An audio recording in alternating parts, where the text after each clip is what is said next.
Hello dear students, this is Pedya ma'am and in this video we are going to study Beer's law। इसके पहले के video में हमने देखा था लैम्बर्ट्स लॉ। लैम्बर्ट्स लॉ में ये कहा गया था कि when a beam of monochromatic light is allowed to pass through a homogeneous medium, the decrease in the intensity of light with the thickness of medium is directly proportional to incident light। ठीक है, ये हमने देखा था। अब उसी को उसका ही थोड़ा एक्सटेंड फॉर्म है ये बियर्स लॉ, इसलिए इसको बियर लैम्बर्ट्स लॉ भी कहा जाता है। इसमें ये कहा गया है कि when a monochromatic light, monochromatic beam of light क्या है ये आप जानते हैं, उसके उसे हम पास करेंगे होमोजीनियस सॉल्यूशन से, तो जो भी डिक्रीज होगा intensity of light with the thickness of solution वो डायरेक्टली प्रोपोर्शनल रहेगा, ना सिर्फ इंटेंसिटी ऑफ इंसिडेंट लाइट को but also to the concentration of the solution. तो ये एक्स्ट्रा पार्ट है इस लॉ में। ठीक है, लैम्बर्ट्स लॉ में सिर्फ इंटेंसिटी ऑफ लाइट की बात कही गई थी, यहाँ पर उसके साथ साथ कॉन्सेंट्रेशन ऑफ सॉल्यूशन को भी वो डायरेक्टली प्रोपोर्शनल होता है, ये कहा गया है। ठीक है, तो इसका जो इक्वेशन, मैथमेटिकल इक्वेशन बनता है वो है इस तरीके से।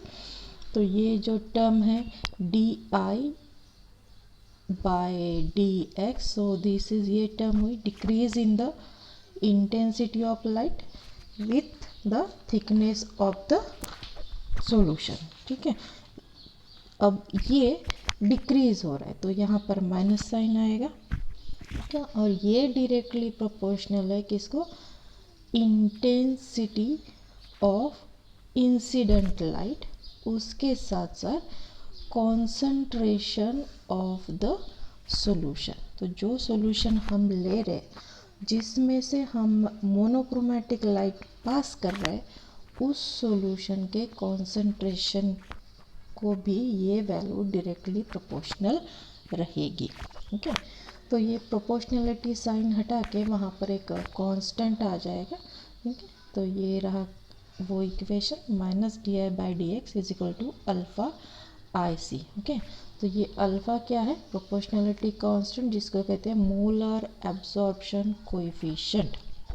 उसकी वैल्यू किस पर डिपेंड करती है, उसकी वैल्यू डिपेंड करती है कि जो हम सॉल्यूशन ले रहे उस सॉल्यूशन में हमने जो सोल्यूट लिया है उसके एब्जॉर्बिंग कैपेसिटी पर।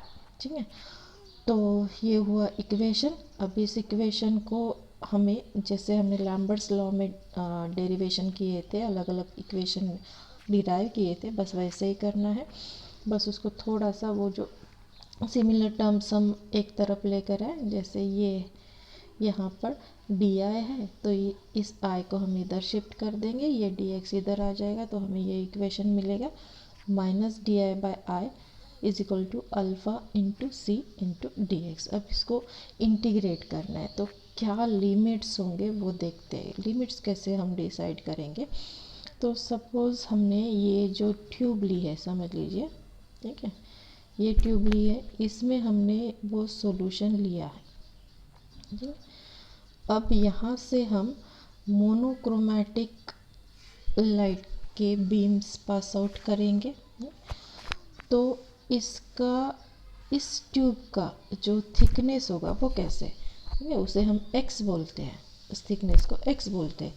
तो स्टार्टिंग वैल्यू उसकी 0 रहेगी और एंड वैल्यू, ये कंप्लीट डिस्टेंस वो है x। ठीक है, तो ये डिस्टेंस हो गया x, लिमिट्स क्या हुए फिर 0 टू x। अब यहाँ पर जो हम लाइट पास आउट कर रहे हैं उसकी इंटेंसिटी है I, और इधर जो लाइट हमें मिल रहा है उसकी इंटेंसिटी हम यहाँ पर I0 लेंगे, और इधर जो मिलेगा उसको लेंगे हम I। ठीक है, तो स्टार्टिंग इंटेंसिटी हुई I0, और जब पास आउट होने के बाद में जो लाइट बचेगा उसकी इंटेंसिटी है I। तो लिमिट्स हुए I0 to I। So by using this limits we will integrate this equation. ठीक है, ये जो लिया है हमने, तो ये integrating with in the limits I0 to I, 0 to x। और लॉज रूल्स हमने देखे थे इंटीग्रेशन के, तो लास्ट वीडियो में तो वही रूल्स यहाँ पर भी अप्लाई हो जाएंगे। इसको सॉल्व करेंगे तो हमें मिलेगा ln i/i0 माइनस साइन है तो वो तो रहेगा ही। इसका बनेगा अल्फ़ा और इंटू सी एक्स। ठीक है, अब यहाँ पर सॉल्व करने के लिए क्या करें, हम ये ln that is log to the base e हटा रहे, तो ये जो टर्म है वो e का पावर बन जाएगी। ये माइनस जो है इधर लेकर गए तो इक्वेशन बना ln i/i0 माइनस अल्फ़ा सी एक्स। अब ये ln हटा रहे तो ये इक्वेशन हमको मिलेगा। अब यहाँ पर ये i/i0 जो है तो i0 भी इधर लेके गए तो ये इक्वेशन बना। तो ये हमारा है इक्वेशन 1। अब यहाँ पर इस इक्वेशन में ये log to the base e है, तो लॉग टू द बेस ई को हटाना है तो हमें log to the base 10 use करते हैं हम टर्म्स। तो इसमें कन्वर्ट करने के लिए हमको यूज़ करना पड़ेगा क्वांटिटी दैट इज़ 2.303, ये नंबर से मल्टीप्लाई करना पड़ेगा तो वो हो जाएगा लॉग टू द बेस 10 में कन्वर्ट। ठीक है, कोई भी term log to the base E of x है तो लॉग टू द बेस 10 में कन्वर्ट करने के लिए इसको इस नंबर से मल्टीप्लाई करना पड़ता है। तो यहाँ पर कर दिया हमने मल्टीप्लाई और हमें मिला ये इक्वेशन। अब इसको सॉल्व करेंगे, माइनस टर्म और ये टर्म इधर लेके गए तो ये इक्वेशन बना। अब ये जो कंप्लीट टर्म है दैट इज़ अल्फ़ा अपॉन 2.303, इसको हम बोलते हैं एप्सिलॉन। ठीक है, that is molar extinction coefficient और मोलर एब्सॉर्प्टिविटी भी कहते हैं उसको। ठीक है, तो ये अल्फ़ा अपॉन 2.303 की जगह पे यहाँ पर आया एप्सिलॉन, तो इक्वेशन बना i is equal to I0।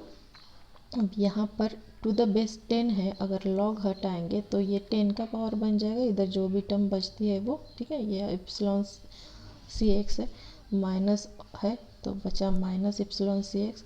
अब ये लॉग टर्म हटा देंगे तो ये 10 का पावर बन जाएगा इस तरीके से, तो ये इक्वेशन हमको मिलेगा। अब हम जानते हैं कि a की वैल्यू दैट इज़ ये a जो है एब्सॉर्प्शन उसकी वैल्यू है लॉग I0 अपॉन आई, और यहाँ पर जो है वो है I अपॉन I0। तो ये माइनस साइन हट जाएगा अगर हम I0 बाय आई करेंगे, तो सिंपल इक्वेशन उसका बनेगा ये that is a is equal to epsilon c x. तो इप्सिलॉन की अगर डेफिनेशन हमें करनी है तो क्या करना पड़ेगा, ये जो कॉन्सेंट्रेशन है वो 1 मोलर लेना पड़ेगा। ठीक है, 1 मोलर का कॉन्सेंट्रेशन लेंगे। थिकनेस जो है दैट इज़ x की वैल्यू वो होगी 1 सेंटीमीटर। ठीक है, कॉन्सेंट्रेशन 1 मोलर और थिकनेस 1 सेंटीमीटर। तो उस वक्त पे a और इप्सिलॉन की वैल्यू सेम हो जाएगी। ठीक है, a इज इक्वल टू ई बन जाएगा, तो उस पर से इसकी डेफिनेशन बनेगी that is molar extinction coefficient can be defined as the absorption produced by 1 molar solution placed in a cell of thickness of 1 centimeter। तो यहाँ ये हुआ बियर्स लॉ। कुछ न्यूमेरिकल्स देखते हैं, बड़े आसान से न्यूमेरिकल्स से आपको पूछे तो नहीं जाएंगे इतने बड़े बड़े, लेकिन फिर भी आपको बताते हैं कैसे सॉल्व करते हैं। सिंपल न्यूमेरिकल देखते हैं। यहाँ पर क्या है, molar extinction coefficient of substance that is क्या दिया हुआ है, इप्सिलॉन। ठीक है, और इसकी वैल्यू दी है cell of 1 centimetre thickness that is ये हुई इसकी value. The observed absorption that is ये हुई ए की value. What is the concentration that is आपको सी निकालना है। तो ये सारे टर्म्स अगर आप देखेंगे तो फार्मूला आपको पता है, a is equal to epsilon c x, बस वो फार्मूला लीजिए, वैल्यूज पुट कीजिए और आंसर फाइंड आउट कीजिए। ठीक है, सेकंड ये जो है इसमें देखते हैं लाइट ऑफ इंटेंसिटी। ठीक है, light of intensity 3.2 into 10⁻⁻6 Einstein पर सेकंड। तो जो लाइट हमने पास आउट किया वो वाला, तो ये हुई I0 की value. Fall on the surface of crystal whose absorption coefficient is 30 into 10⁻⁷। जो हमने लैम्बर्ट्स लॉ देखा था उसमें जो कांस्टेंट आया था वो था k, तो उसकी वैल्यू बताइए ये। Calculate the intensity of light at the depth of 100 Armstrong. 100 Armstrong मतलब वो क्या दिया है, वेवलेंथ देकर है। ठीक है, तो ये इसी को हम डेप्थ का है तो उसी का हम x कंसिडर करेंगे 100 आर्मस्ट्रॉन्ग, उसको मीटर में कन्वर्ट कर लेंगे below the surface of crystal. तो ये सारे वैल्यूज़ हमको मिल गए यहाँ पर। ठीक है, तो ये वैल्यूज़ को यूज़ करेंगे हम, ये सारे वैल्यूज जो मिले। फॉर्मूला है अपना log I0/i, इसको पहले कैलकुलेट कर लेते हैं, ये वैल्यू निकल जाएगी। फिर ये log I0/i, तो k/2.303 इंटू एक्स, तो यहाँ पर हमारे पास I0 की वैल्यू है, I की वैल्यू हमको निकालनी है। ठीक है, क्या कहा था यहाँ पे, calculate the intensity of light at, तो मतलब जो पास आउट होने के बाद में जो हमको मिलेगी वो हमें निकालनी है। तो आई की वैल्यू हमको निकालनी है, ये वैल्यूज़ हमने पुट कर दी यहाँ पर, और हमें जो आंसर मिला वो मिला इस वैल्यू का। ठीक है, ये log I0/i, इस वैल्यू का ये आंसर हमको मिला 1.3026। तो इस वैल्यू को सॉल्व करने के लिए हमें एंटी लॉग लेना पड़ेगा। ये लॉग अगर कैंसिल करना है हमें, तो इस वैल्यू का हमें एंटी लॉग लेना पड़ेगा।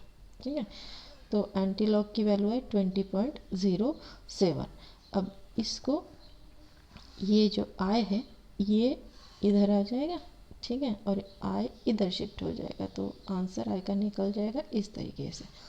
बस सिंपल सा इक्वेशन है, सॉल्व कर सकते हैं आप। नेक्स्ट है थर्ड न्यूमेरिकल। यहाँ पर सॉल्यूशन जो है उसका कॉन्सेंट्रेशन दिया हुआ है, दैट इज़ सी, ये है 10⁻³ मोलर। एम, कैपिटल एम दिखा मतलब यूनिट, तो वो कॉन्सेंट्रेशन हुआ, वो मोलैरिटी है उसकी। ठीक है, तो वो कॉन्सेंट्रेशन हुआ, तो 10⁻³ M solution of substance, molar solution of substance absorbs 10% of the incident radiation।